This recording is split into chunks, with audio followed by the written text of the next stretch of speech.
A Lenten Meditation on the Tuesday after the third Sunday of Lent. Christ is truly our Redeemer. You were redeemed with the precious blood of Christ, as of a lamb unspotted and undefiled. 1 Peter 1:19. By the sin of our first parents, the whole human race was alienated from God, as is taught in the second chapter of the Epistle to the Ephesians. It was not from God's power that we were thereby cut off, but from that sight of God's face to which his children and his servants are admitted.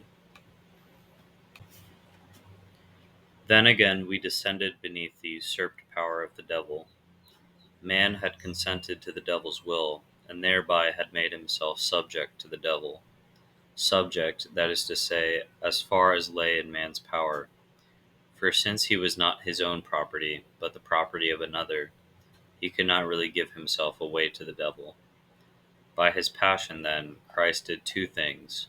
He freed us from the power of the enemy, conquering him by virtues that were the very contraries to the vices by which he had conquered man, by humility, namely by obedience, and by an austerity of suffering that was in direct opposition to the enjoyment of forbidden food.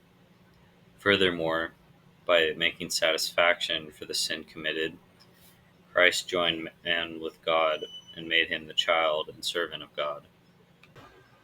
This emancipation had about it two things that make it a kind of buying.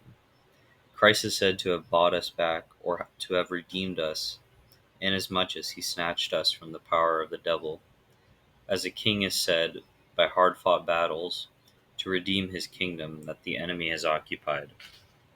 Christ is again said to have redeemed us, inasmuch as he placated God for us, paying, as it were, the price of his satisfaction on our behalf, that we might be freed both from the penalty and from the sin. This price is precious blood. He paid that he might make satisfaction for us, not to the devil, but to God.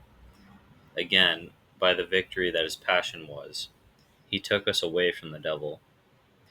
The devil had indeed had dominion over us, but unjustly, since what power he had was usurped. Nevertheless, it was but just that we should fall under his yoke, seeing that it was by him that we were overcome. This is why it was necessary that the devil should be overcome by the very contrary of the forces by which he himself had overcome. For he had overcome not by violence, but by a lying persuasion to sin. Thus, in summary, through his passion, Christ redeemed humanity, restoring us to God and freeing us from the devil's usurped power.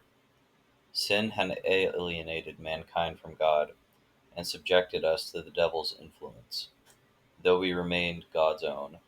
Christ triumphed by countering the devil's deception with humility, obedience, and suffering, making full satisfaction for sin.